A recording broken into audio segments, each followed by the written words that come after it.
to the 30-minute hour.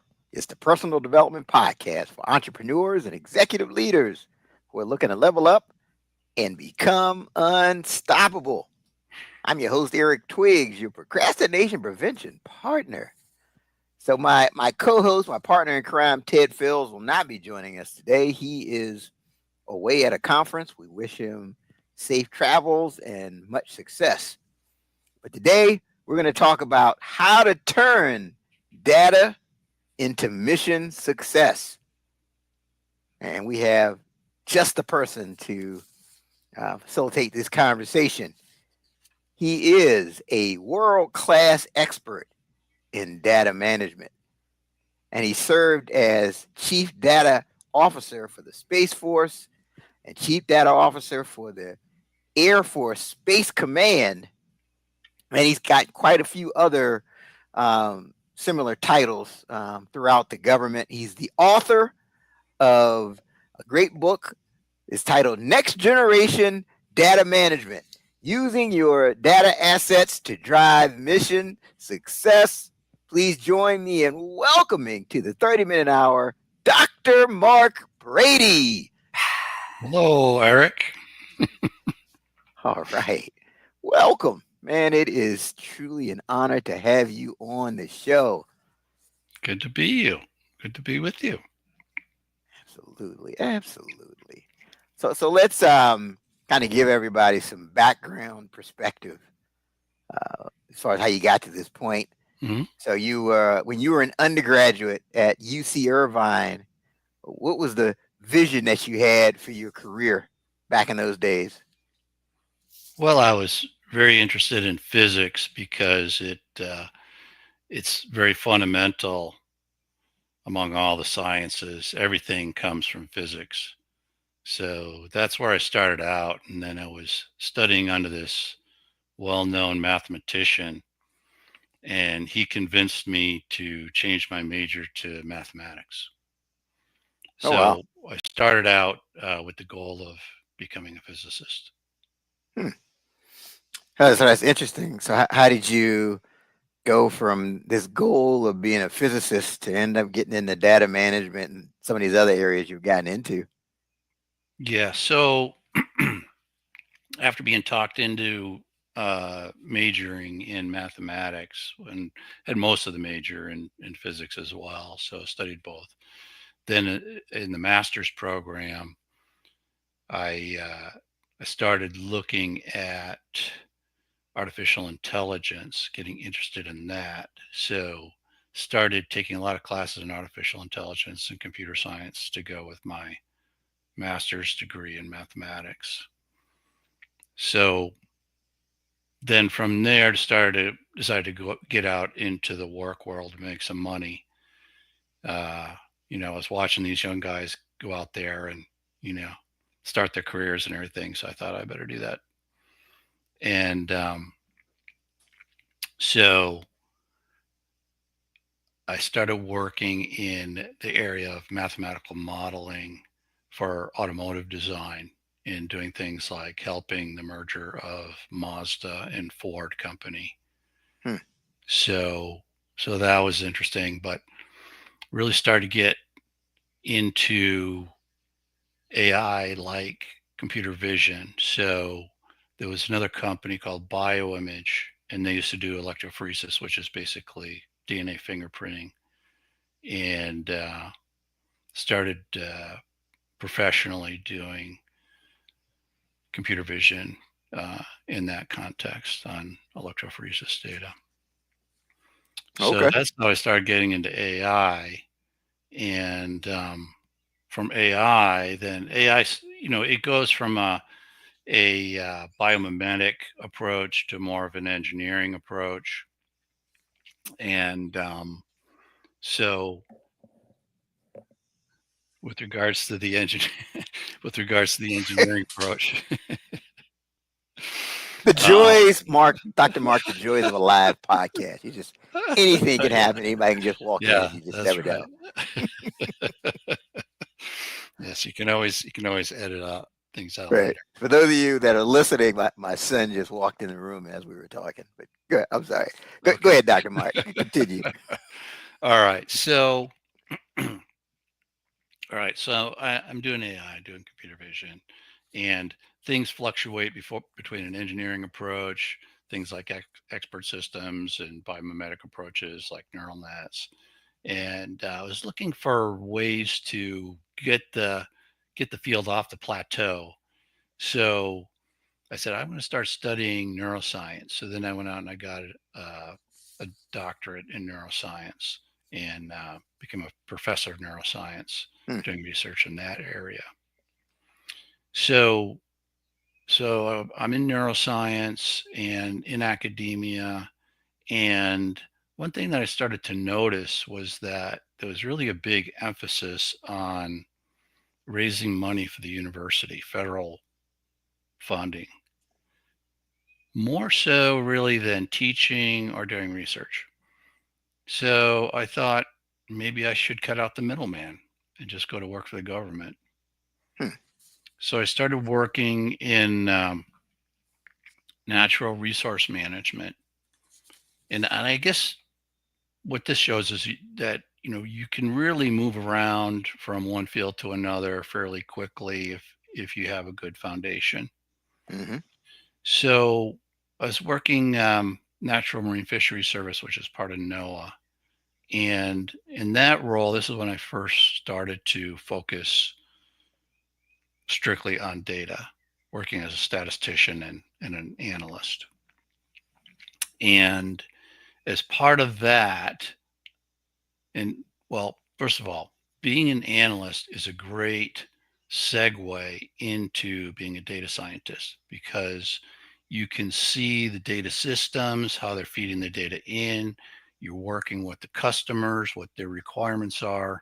You see the whole thing as an analyst. And if you're really paying attention, you can see how the data systems work and how they don't work.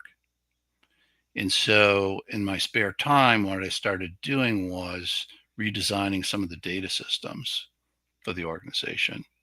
Hmm. And so based on that and some of the other work, then I was promoted to being the information architect for all of National Marine Fisheries, 6 science centers, 6 regional offices. Oh man. Okay. So that's Well, how I awesome. got into data. Okay. So, like, if you could go back and talk to that Hmm. undergraduate version of yourself, knowing what you now know, what advice would you give to that younger version of yourself? Well, when I was working as a professor, I advised a lot of students. That was just part of my job. People would Hmm. ask, well, what courses should I take? And I would ask them, well, what do you intend to do for a career? And it really was surprising that a lot of people would be a senior in college and hadn't decided what their career was yet. Hmm. So, anyway, you have to decide what your career is going to be. And find the thing that is very easy for you and hard for other people, Hmm. something that you're going to be the best at. And so in my own case, I had no idea what that was. Could have been being a physicist or a mathematician, could have been a decent one. However, when I got into data, it was just very natural. I didn't even have to think about it. And so that's when you know that you're doing what you're supposed to be doing. I think going back and doing, if I could do anything, if I was independently wealthy, I would do computer vision or something like that. But you do you end up doing what you're good at and what there's a demand for. I like how you say that. Find the thing that's easy for you but hard for others. So Right. that's your gift, right? Yeah, And you have a so, gift. mhm, Everybody's got something, right? Well, unless they're disabled in some way. And you got to find what that is and work hard at it. I think that's the secret to life right there. great advice. Great advice. So, our title is how to turn data into mission success. So let's Hmm. kind of break this down. Like, what exactly does mission success mean in the world of data management? Well, if you're supporting the military, for instance, then it means helping the war fighter to be able to defend the country. If you're in industry, then your fundamental goal is to make profits, Hmm. but not just to make profits, because your organization, it has products and services that it provides. It has employees. Hmm. So you should also be measuring yourself according to how good those products are. What kind of relationship does the company have to its employees? These are all measures of success. But in saying that, I haven't tied it to data at all. So there's a rather not very well understood connection between mission success and data. So the way to look at it is, if you think about the human nervous system, what it does is it collects data, it processes data, it makes decisions. And so your organization does that as well, right? Your organization also runs on its workflows, all those steps, branching, complicated things involving people, involving computers, getting things done. Primarily, what is it that's flowing in those workflows? It's data, right? And we've all encountered bad workflows where you just absurd things are happening and you just can't get things done. You're in the phone menu, going in circles, whatever it is, right? And we've also seen really well engineered uh, workflows that are filled with the right data. So your organization, think of it as both a nervous system and a circulatory system. And the healthier you are data wise, then the more successful you're going to be. Hmm. Okay. Yeah, I never thought of it like as a circulatory system, like you're describing there. So the person listening now, the people listening, they want to know, like, what's the first step an organization should take to align the data with the mission? Well, the first step is to understand what the state of the art is. Hmm. And the state of Okay. the art is not very good, actually. So, where we're at for most organizations is what I call data alchemy. So, before there was chemistry, Hmm. there was alchemy. And I think people would be very surprised to learn that that's how primitive we are in this area. Hmm. But there really is data science out there, real data science. And so you have to go out and find that. And it's a pretty rare thing to see it in action in any organization. So that would be the first step. Okay. All right. Talk more. You mentioned data alchemy. I heard you Mhm. talk about that on another podcast. Talk Yeah. more about that. Well, if you think about alchemy, alchemy was aspirational. People Hmm. knew that there was matter. They wanted to do things with it, turn lead into gold, other things, but they really didn't know how. So the various principles that they employed were not valid. What their idea was of what the elements were was incorrect. So in data alchemy, it's very similar. You have basic models like the data lifecycle. If you look at the strategies for various organizations, many of them have this data lifecycle in it. And there's all kinds. As an interesting exercise, I encourage people to go and do a web search on data lifecycle. See how many there are. So they Hmm. have all these different versions. Why? Because they'll come up with one. They go, well, that's not exactly right. How about we add a couple of epicycles on it and cycles within cycles and so forth? Right. But none of them work. And the reason is because it's just not the correct model. So, the correct models involve starting with the people, really, and not the data. So, what are what are the data users trying to do? What do they need to do? And how are you going to support them?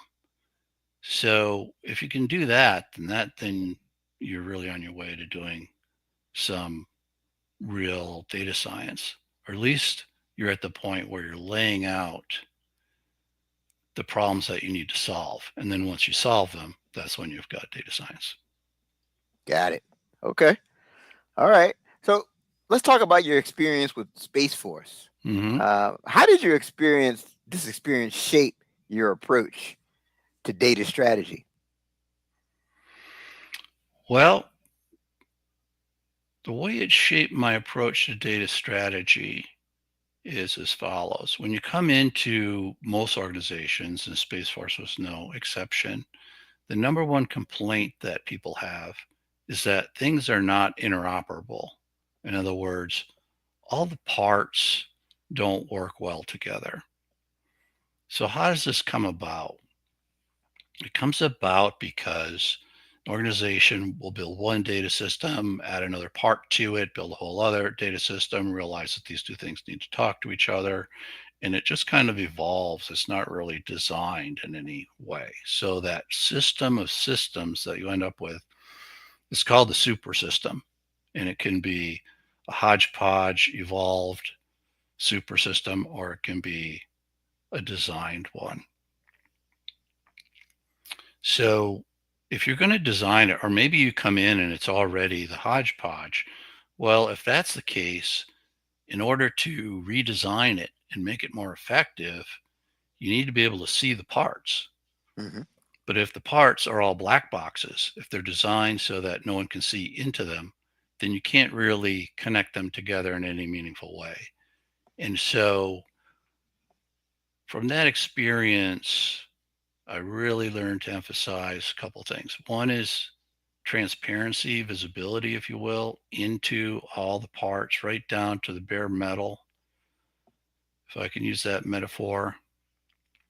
And also the importance of seeing data in the context of other data. So if you're integrating all these systems, that's when you start to see things in the context of the other data that might be residing in different databases and integrating that into a single whole. Okay. Awesome. And you're the author of Next Generation Data Management. Hmm. So let's talk about your book. Okay. Who's the target audience, and what specifically are they going to gain from reading it?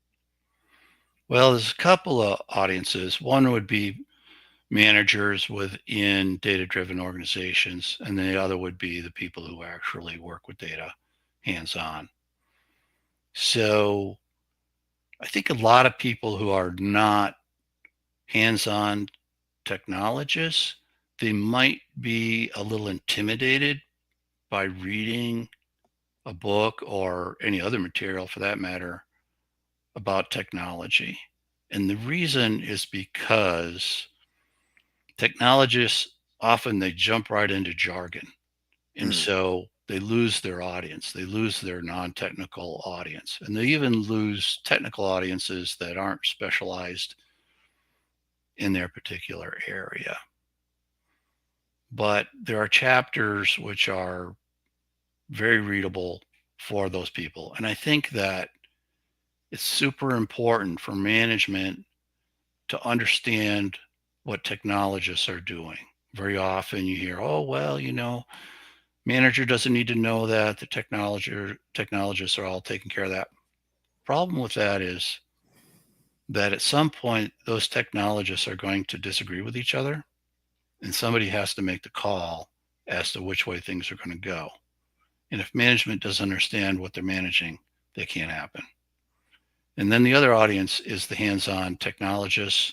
And for them, there are more in-depth chapters in things like system design, database design, and metadata. okay. So it looks like you've got kind of the jargon-free Reader's Digest version in one Yep. part, and then you've got something that applies Mhm. to that techie person that really Yep. wants to just kind of go deep, and Yep. so you cover all the bases. That's right. Okay.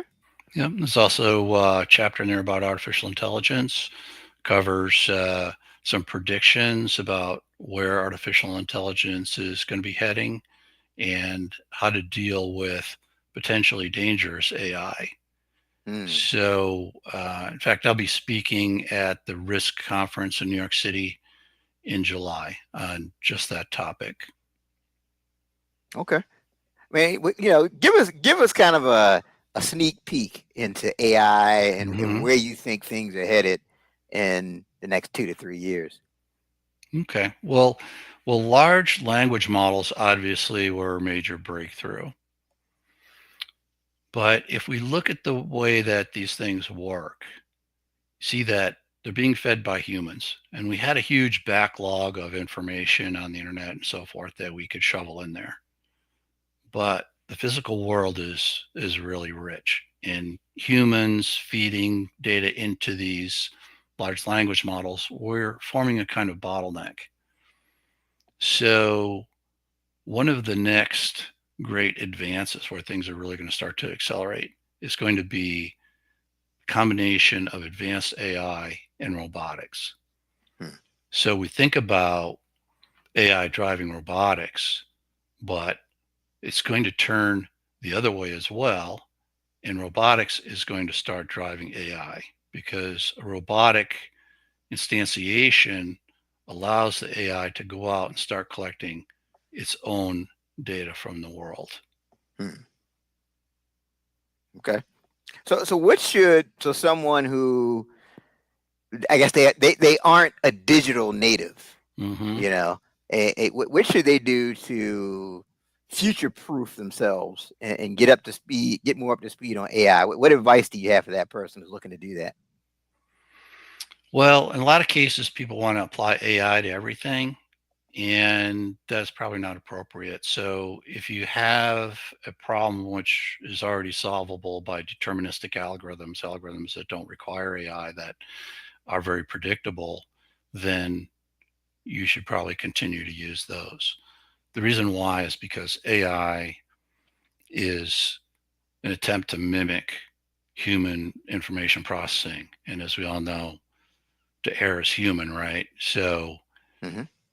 we'll be building things that can do the same sort of things that humans can do, but they'll also make the sort of mistakes that humans tend to make. So if you have a foolproof algorithm, keep using it. Then the other thing is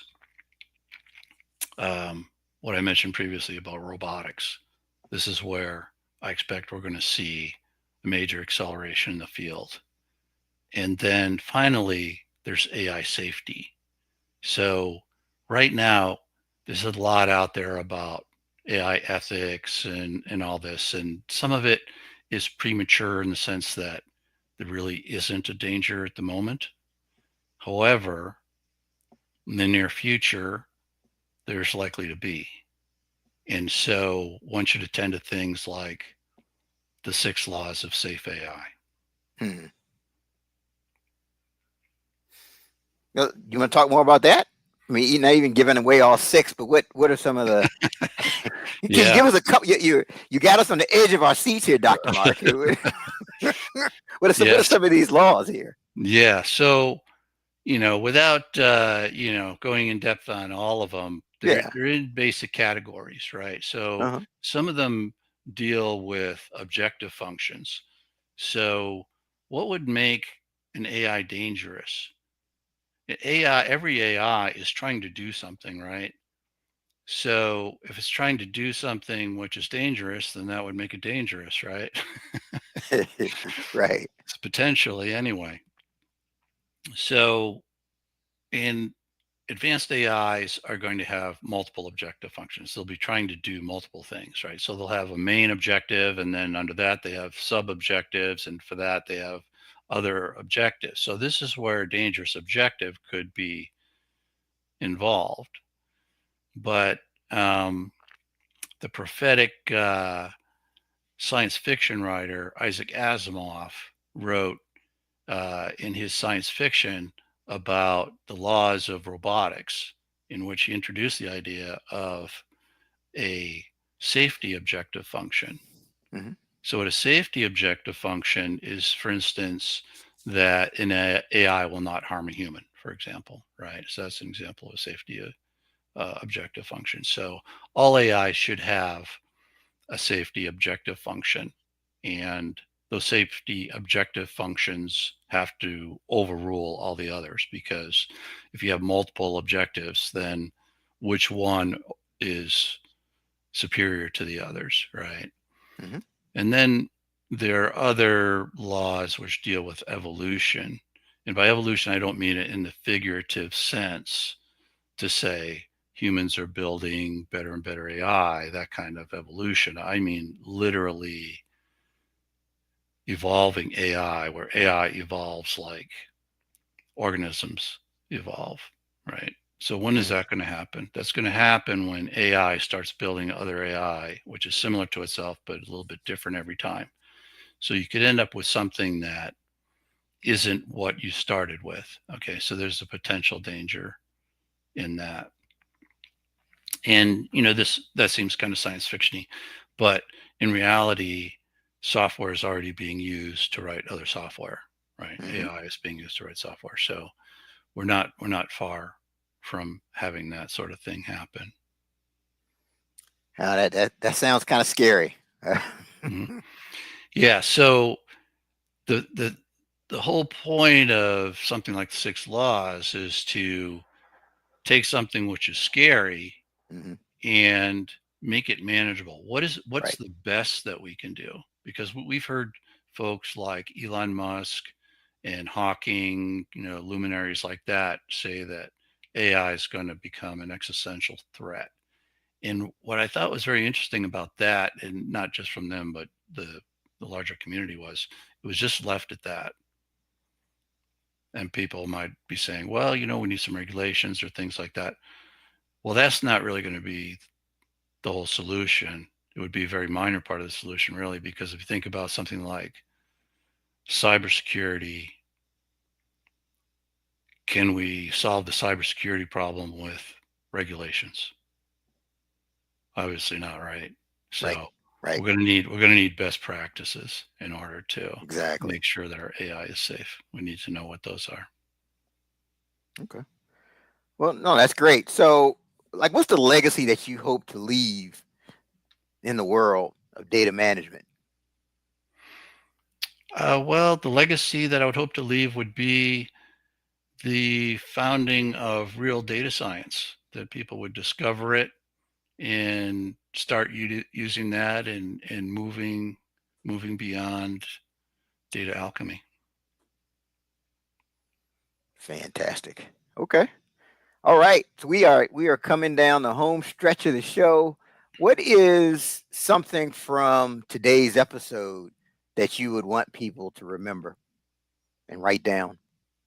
Well, I think the main takeaway would be that we're just scratching the surface in terms of what we can get out of our data. It's like Hmm. a vast resource which is lying there just waiting to be exploited.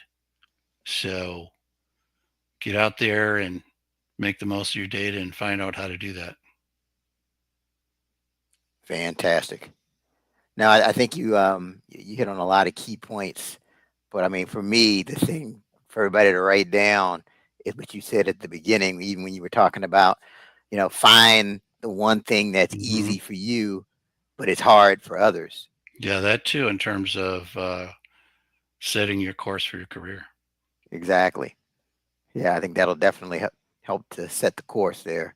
So people are chomping at the bit now. They want to get access to the book. What's the best way, Mark, for people to connect with you and get a copy of your book? Well, people can find me on LinkedIn, and they can find an author page on Amazon. Okay. And again, the book, it's titled Next Generation Data Management: Using Your Data Assets to Drive Mission Success. Make sure you pick up a copy of Dr. Mark Brady's book. And thank you, Dr. Mark, for everything that you've shared on this episode today. We know a lot more about how to turn data into mission success. And those of you listening and watching, don't forget to share the show. Don't keep this great information to yourself. That's our time for this week on the 30-minute hour. And until Couldn't next time, I'm going to Something you want to say? It's been my pleasure, Eric. Absolutely. Yeah, it certainly has been a pleasure. Until next time, have a great one.